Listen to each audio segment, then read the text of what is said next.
Hello, this is Star, and today I'm going to be messing around with trying to create a MIDI tool that uses and abuses the array here. I don't work with it a whole lot, but I want to create something that reads in the last MIDI note that comes in and keeps playing it even though there's no other MIDI notes coming in.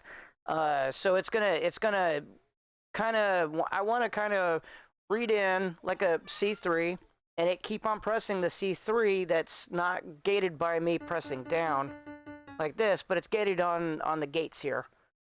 So I'm definitely going to need a gates module to come in. And then we're going to take this out and then I'll assign it to here. So what I want is right now, okay, let's say instead of C3, let's say in fact, I don't want any of this. I'm going to see if I can put it down into the negative so I don't hear any sound.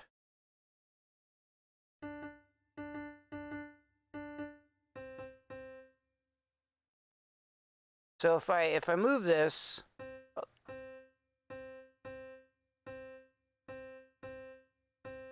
well, it's just generating a default C anyways. I want another key.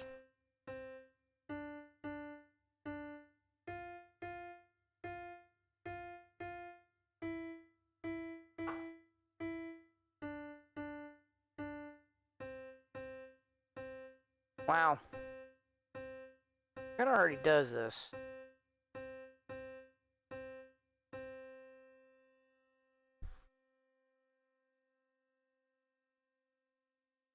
Huh. Okay. Well, it kind of already does it by default. But let me work with this anyways, because I barely work with it, and I kind of want to show how this sort of can work in one of the contexts. So basically, this is an array, but I think of it like a dictionary in programming sense, meaning that you write in a value at a certain position, and then it saves the information, and then when you want to retrieve it, you go and do a lookup of that information, and you can go retrieve it. That's a very programmable way of saying things, but what I want to do is that on key press, I want it to do something, right? And then I want it to read whatever my key is. So let's get the display right here, the value readout, and let's use it to try to figure out what it's trying to do. So let's do it on this one. So right now it's reading C3. Now if I press in the button, it should be reading G3 for when I'm pressing. But I'm not. Because right now it's using the A1. So if I go here,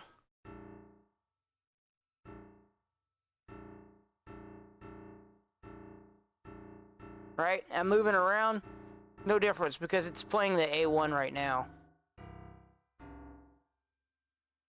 Okay, there's no sound right there. So it's going through, I'm not hearing anything. So if I'm pressing stuff, the display is reading E3, F3, G3. So it's reading in the stuff directly from when I'm pressing in the thing. It's triggering the stuff and it's changing the value. So now when I go through and hit this,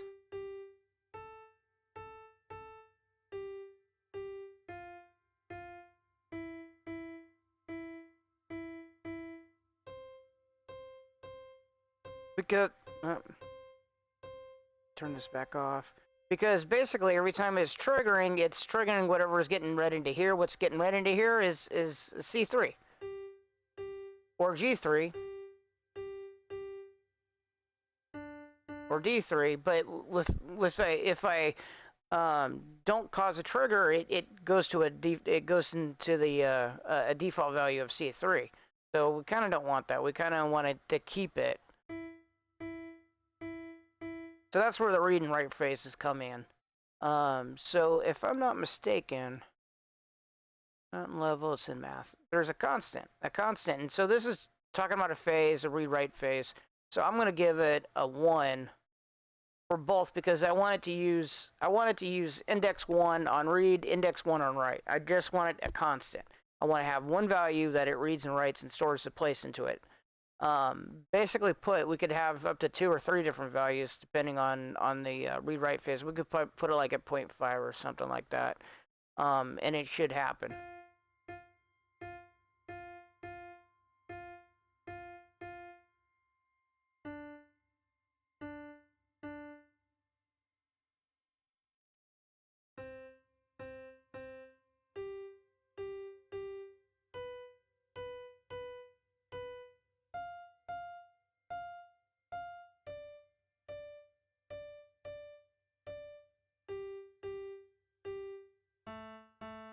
So now every time that it's causing it to come out with all right, let me try this again. It's reading this constant for the read phase and then reading this constant for the write phase, and every time that it's getting the input, reading it for every time I press the key. So otherwise, it's just writing whatever is in the phase that of the data at the spot that the input it is. So basically, it should be that key.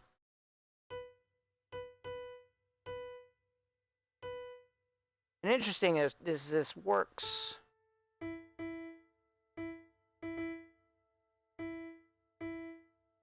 If I actually activate it.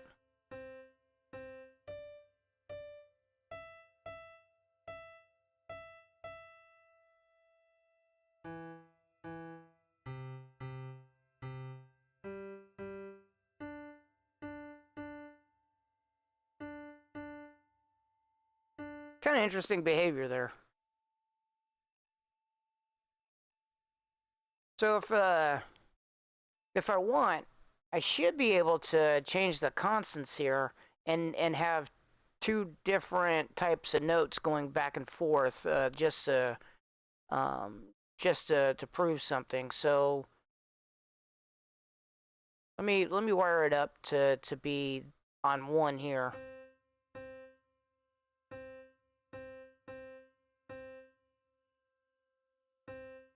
Interesting enough, it's staying at 3 because I'm sitting there and writing the E3 at the constant 1. So now when it reads, when I push it in, it's doing E3. So it's remembering the 1 key that I was using. And this is kind of important. Important behavior, because now I have a kind of something that can save the state and remember what key I had been pressing, and then go to recall it regardless of what MIDI I'm pressing. The reason why I wanted to go over this is because I was thinking of writing sort of a baseline type of helper tool that will give a default kind of like every 8th type of thing, but trigger off of a different track that may have incoming MIDI or not. So I want it to keep whatever the previous incoming MIDI is, to be on the beat on here. So I'm gonna drop the note down 12 or maybe 24 semitones to drop the octave into whatever note it's currently at, and then hopefully it's like a C3, C4, C5, whatever, and you drop it relative to what it is. But I want it to remember the last MIDI note played, because I want this to keep the beat going regardless of what MIDI note is going on previously. I'm probably doing another video on trying to get this working, but basically that's kind of the premise of why I wanted to invest learning the behavior of this. I don't really use it a lot, so I just know it as a kind of a thing that arrays are kind of normal in programming. If you write to a location, you can read from that location, but you can write many things to many numbers or many locations down the thing. Let me try this again. I love brute force explanations. Think of it like a mail system. post office box mail system. Like at your post off at the local post office, you have many boxes that have many addresses there that for many people to rent out. So you have 1, 2, 3, 4, 5, 6, 7 mailboxes, and each one of those mailboxes needs to store a musical note. So we'll write a C3 on a piece of paper and store it in number one. So every time that this trigger goes on, it goes into number one. It looks what's stored in number one, the mailbox, and it pulls out the piece of paper. It reads the piece of paper and says C3 is on this piece of paper. Places C3, puts the paper back in the box. Right. So that's the read phase. The write phase is that it goes, and that's what creates the piece of paper. It's the person in the mail system that goes and here's the incoming note and says, oh, I need to do something with this incoming note. Let me write it down. What location did you want me to write this down on? Did you want 1, 2, or 3? So the write phase right here would be the number of the mailbox that you're looking at. So 1, 2, 3, 4, whatever the post office box is, to write the piece of paper down and stuff it in that note box. So this input is the message being received into that mailbox. So that's the note in the piece of paper. In my analogy. So basically, this is the trigger to start the process. This is what I'm trying to write. This is where it goes. This is where I can read it. So I can have different numbers of constants here trigger different things.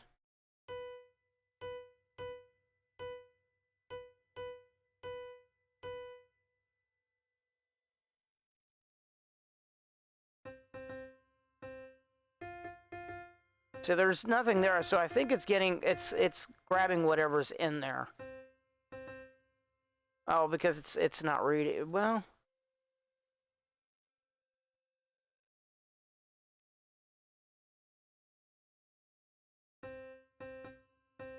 yeah, the first one's probably there's nothing in there.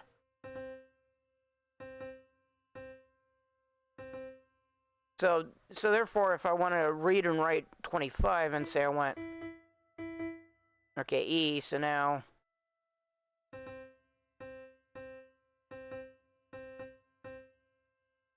interesting.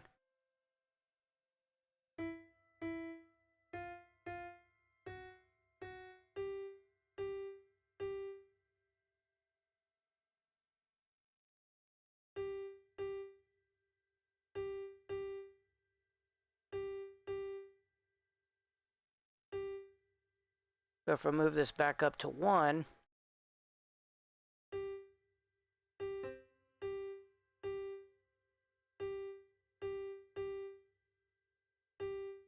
because I'm telling it to read that note at 1. So now let's try this.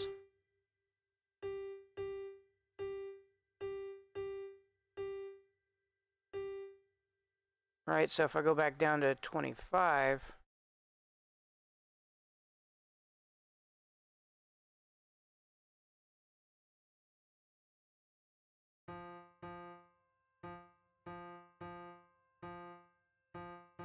two different notes were stored. One at position 1 and one at position 20.25.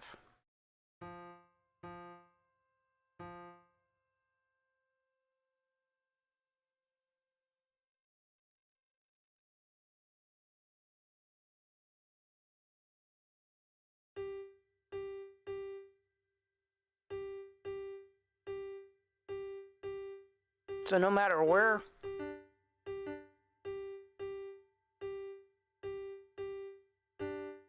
I think the only reason that it's doing this is because I'm doing the size of my thing here.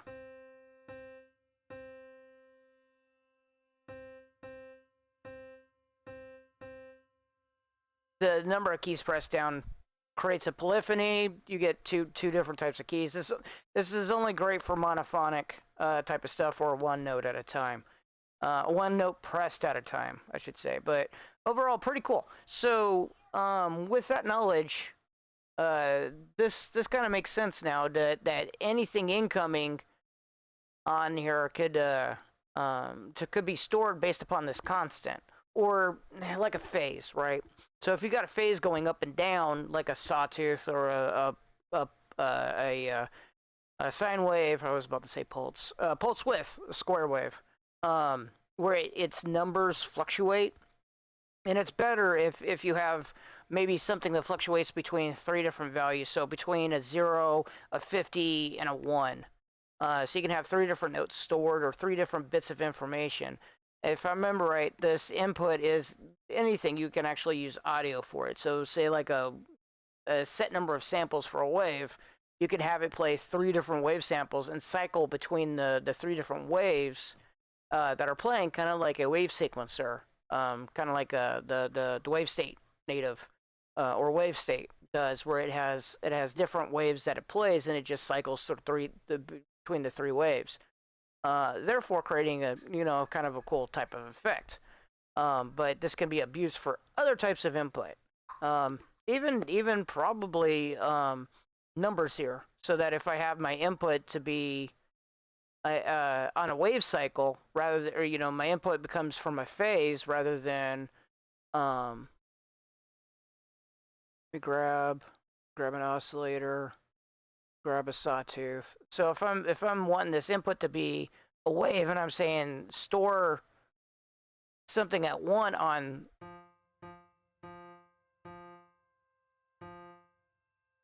so now when I go back and read it,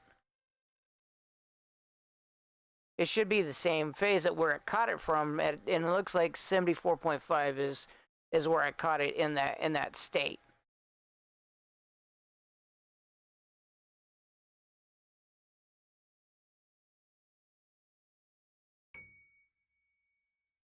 So now it's fluctuating because basically the sawtooth is doing its thing. It's going up, it's ramping up, and then going down, ramping up, and then going down. And every time I'm pressing this, it's catching a snapshot of where it is in that ramp. So that's also cool for other types of stuff. But with that being said, I hope you find this video kind of useful as much as I did making it. This is kind of a cool kind of concept, and I think it's really good for storing values coming in, pitches that are coming in, to be used for MIDI tools, to help you with having the same MIDI key press, or remembering what MIDI key was pressed when you're pressing different types of things, so that basically on an incoming MIDI note, it can remember that last incoming MIDI note and keep playing it, and then change it for a new incoming MIDI. Again, I'm explaining this horribly, but I have a concept of kind of a bass tool that can take this, because basically I want the bass note to follow whatever the top key is playing and keep following it until the melody changes, and then I want it to change but keep playing whatever the last note of the melody is. So if my melody is for um, every position of this pattern that there's a different note, I want it to change here but keep this one and this one the same, if that makes sense. Either way, hope you loved the video. Hope you liked it, like listening to it. And I will see you in the next video. Thank you.